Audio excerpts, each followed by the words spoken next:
Jadi teorinya gini, harusnya ketika kita menggunakan cooling yang lebih baik, yang bisa lebih mendinginkan prosesor saat dia kerja, kalau PBO-nya di-enable, harusnya clock akhirnya itu bisa lebih tinggi.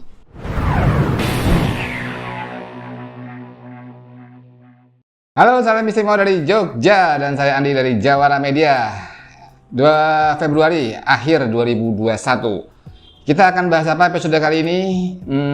Episode kali ini kita kedatangan sebuah brand HSF, sebuah brand heatsink fan cooling untuk prosesor, cooling system brand yang namanya brandnya adalah Scythe. Tulisannya Scythe kayak gini, Scythe, cuman harusnya pronunciation yang benar itu dibacanya Scythe, gitu katanya. Harusnya gitu ya, semua takutnya malah salah. Ya, Scythe ini adalah sebuah brand manufaktur cooling system untuk prosesor yang ber-HQ, berkantor pusat di Jepang. Kalau dilihat di sini, website utamanya aja www.scythe.co.jp Jepang. Jadi di bungkusnya, di kemasannya juga ada tulisan Jepangnya gitu ya. Oke, kita kedatangan dua buah tipe Scythe HSF di sini. Jadi untuk informasi teman-teman di awal, bahwasanya Scythe ini sebenarnya bukan brand baru di Indonesia. Dulu waktu saya masih muda, itu 10-15 tahun lalu itu sudah ada brand ini di market. Tapi entah kenapa menghilang dan baru beberapa bulan terakhir masuk lagi dengan distributor yang baru di Indonesia. Dan saya juga cukup penasaran dengan brand yang sudah lama, sebenarnya udah lama banget di dunia perkulingan ini, yang datang lagi 2021 ini. Kita akan coba bagaimana performanya di sini. Oke, sebelumnya untuk informasi awal, jadi tidak semua prosesor itu memang disertakan dengan HSF bawaan. Kalau kita membeli sebuah prosesor atau kita mau merakit sebuah PC dengan prosesor baru, di beberapa tipe baik di AMD maupun Intel itu memang datangnya jomblo tuh prosesor tanpa HSF bawaan. Jadi kita mau nggak mau wajib beli HSF untuk bisa menjalankan prosesor tersebut dalam sebuah sistem PC yang utuh. Jadi mungkin aja, kita juga belum tahu bagaimana performance-nya, berapa range harganya juga, nanti kita akan informasikan di akhir video.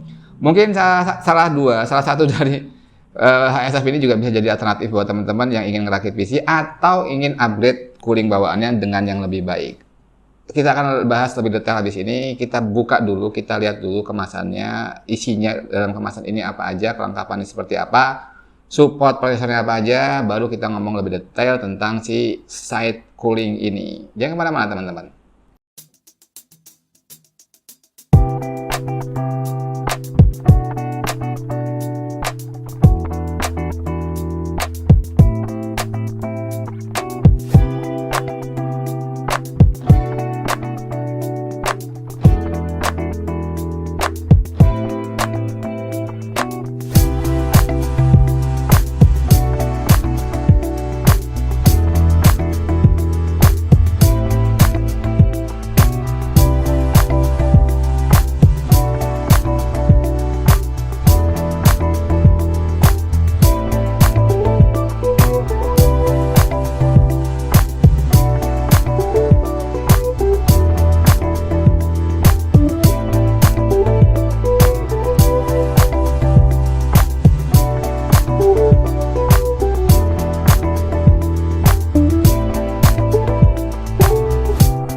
Oke, sudah kita lihat kelengkapan dan support soketnya.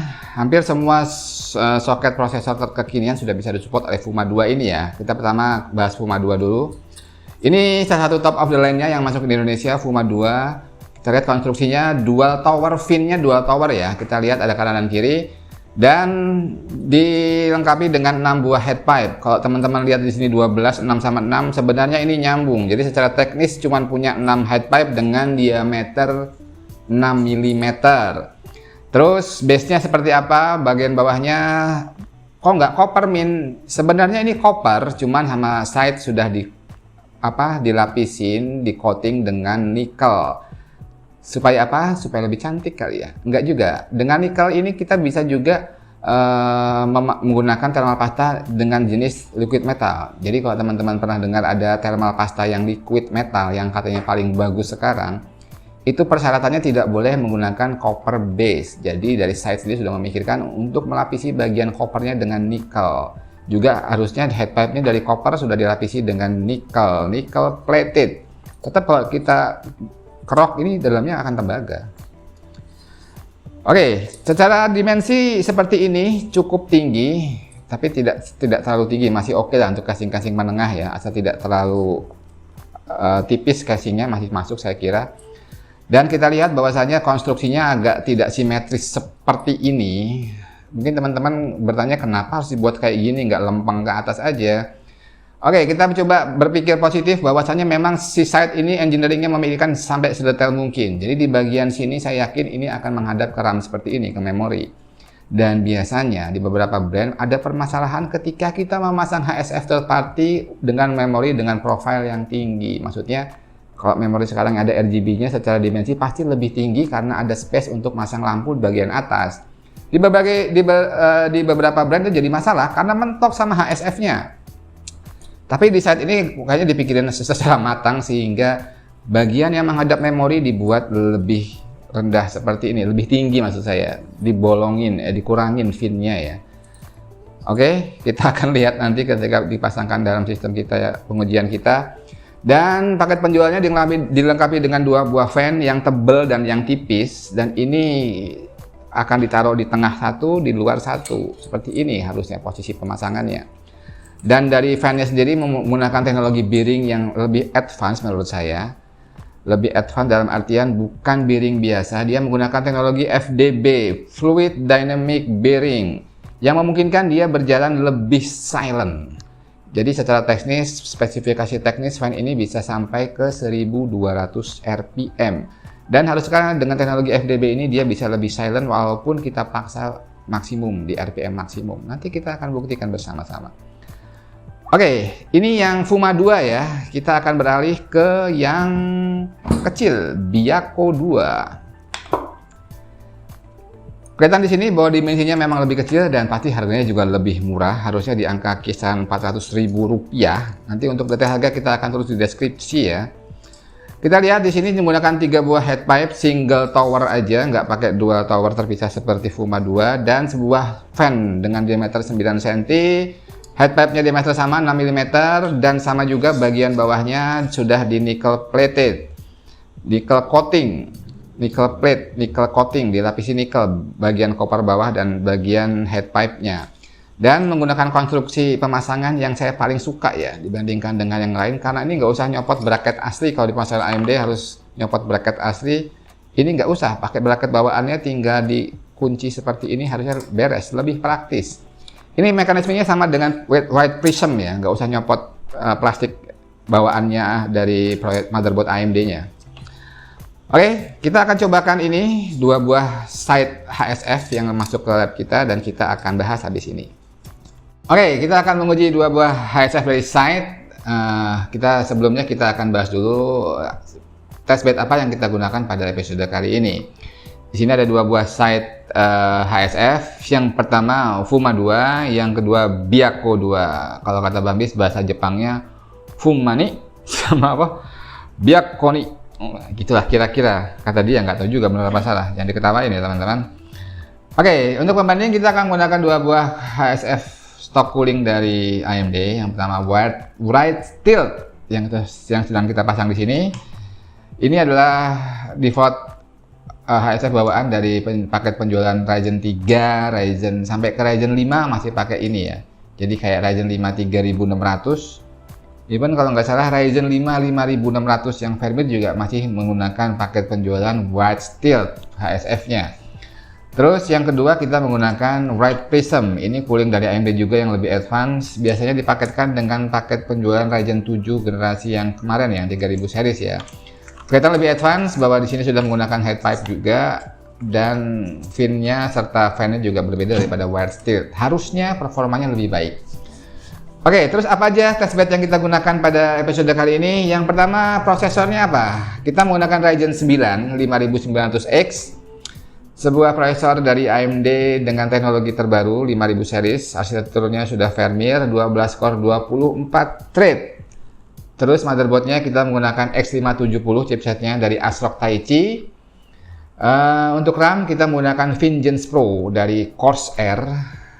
Yang Pro tuh yang ada RGB-nya ya. Kalau Vengeance biasa tanpa Pro itu nggak ada RGB-nya. Terus threading speed-nya 3200 MHz dan latensinya CL16. Power supply-nya apa? Kita menggunakan Corsair juga CX650M. 650 watt, sertifikasinya 80 plus bronze dan M, berarti modular. Ya, ini modular ya. Storage kita menggunakan M.2 SATA 240 GB dari Apacer dan VGA card-nya.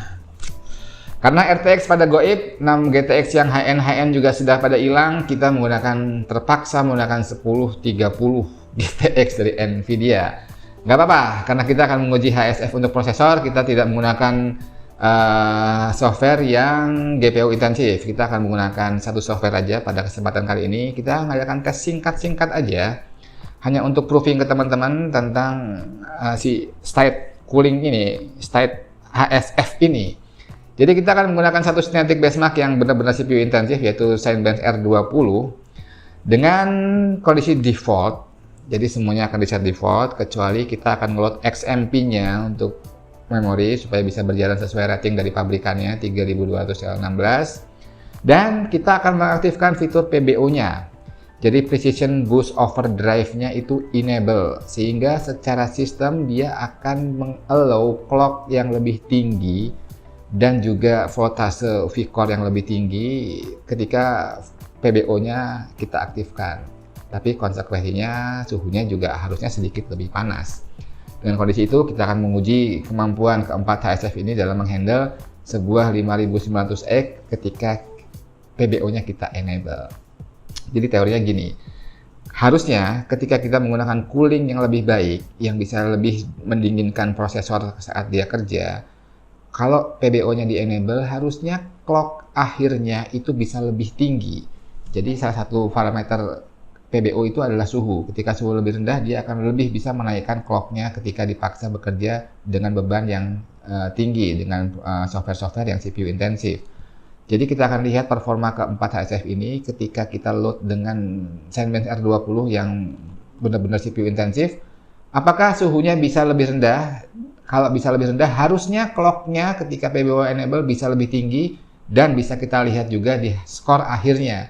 Harusnya ketika suhu lebih rendah, clock lebih tinggi, skornya juga lebih tinggi. Jadi kita akan lihat HSF mana yang lebih baik, HSF mana yang paling baik, kita akan uji bersama-sama di sini. Jangan kemana-mana teman-teman.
Oke, sudah kita benchmark dan sudah kita lihat bareng-bareng hasilnya.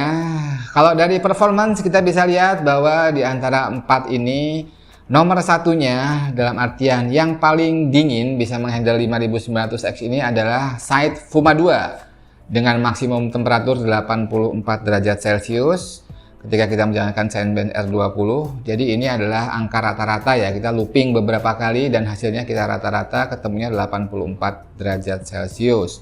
Di posisi kedua ada di White Prism dengan 86 derajat Celcius. Di posisi ketiga ada Biako 2 dengan 90 derajat Celcius, dan terakhir di Wild Stilt yang sama-sama 90 derajat Celcius.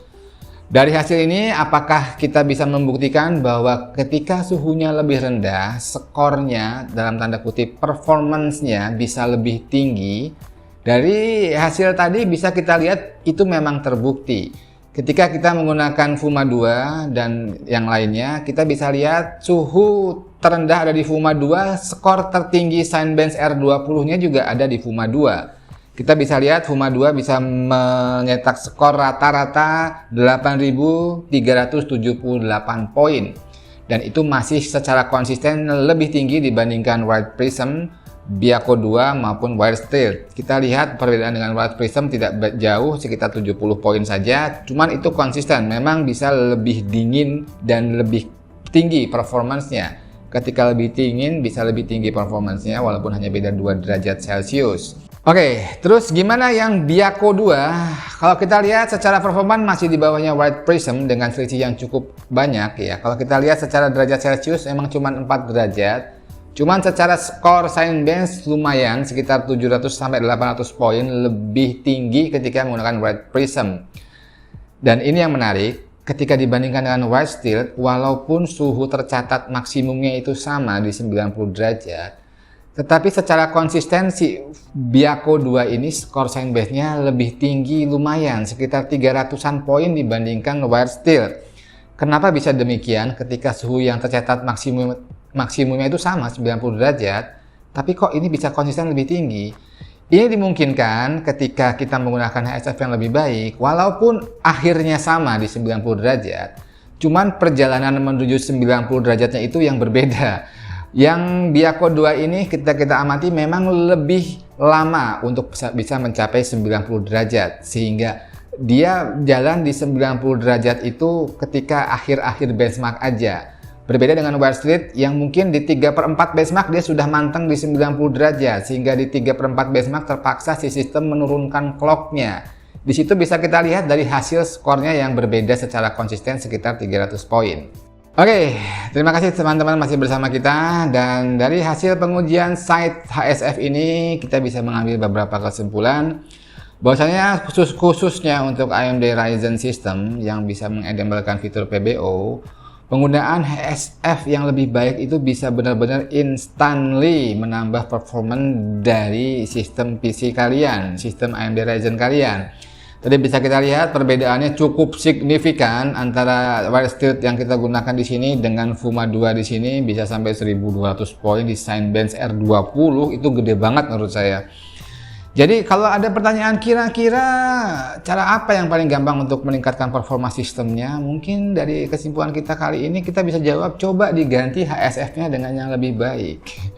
Ini khusus untuk Ryzen System yang di sini ya, yang ada PBO fiturnya ya. Oke, terima kasih teman-teman yang sudah support Jawara Media dengan subscribe. Yang belum subscribe, saya tunggu subscribe-nya.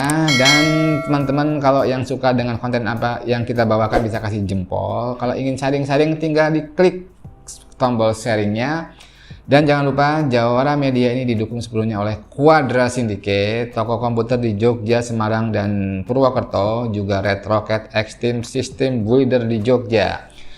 Oke, moga-moga yang singkat dan sederhana ini bisa memberikan manfaat dan informasi yang berguna buat teman-teman. Sampai jumpa di video selanjutnya. Salam istimewa dari Jogja.